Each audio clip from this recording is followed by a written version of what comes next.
Bienvenue en Mésopotamie.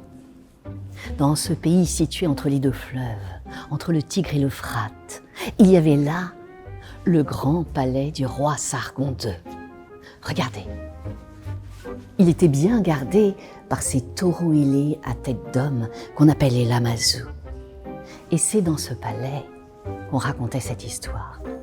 Il s'agissait d'un homme qui devait ressembler à celui-ci. L'on disait de lui qu'il avait la force du lion et qu'il était capable d'étouffer un lion de ses bras musclés. Il s'appelait Gilgamesh. C'était le roi et le pasteur de la cité d'Uruk. Au moment où je vous parle, il venait enfin de rencontrer un homme qui était de la même force que lui. Il s'appelait Enkidu. Ils sont devenus les meilleurs amis du monde. Alors Gilgamesh lui a dit « Enkidu, allons combattre le mal. Partons dans la forêt de cèdre du Liban. Je sais qu'il y a là un géant terrible, Umbaba. Mais je suis sûr qu'à nous deux, nous arriverons à le vaincre. » Enkidu a accepté, et voilà que Gilgamesh et ses hommes se sont embarqués sur des bateaux. Chemin faisant, ils ont rencontré des tortues, des poissons, des crabes, des serpents, et même, regardez, un homme sirène, un sirin, qui était là pour les protéger. Ils ont remonté le cours de l'Euphrate et sont enfin arrivés à la forêt de cèdre du Liban. Gilgamesh s'est tourné vers ses hommes et leur a dit « Prenez vos haches, abattez les cèdres pour réveiller Umbaba. » Quand le géant a entendu le bruit sourd des arbres qui tombaient sur le sol, il s'est redressé de toute sa hauteur.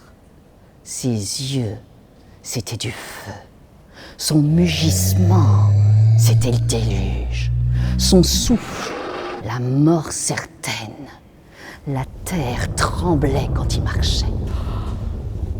Gilgamesh et Enkidu ont eu très peur. Fort heureusement pour eux, Shamash, le dieu du soleil, est venu à leur aide. Il a déclenché sur le géant tous les vents.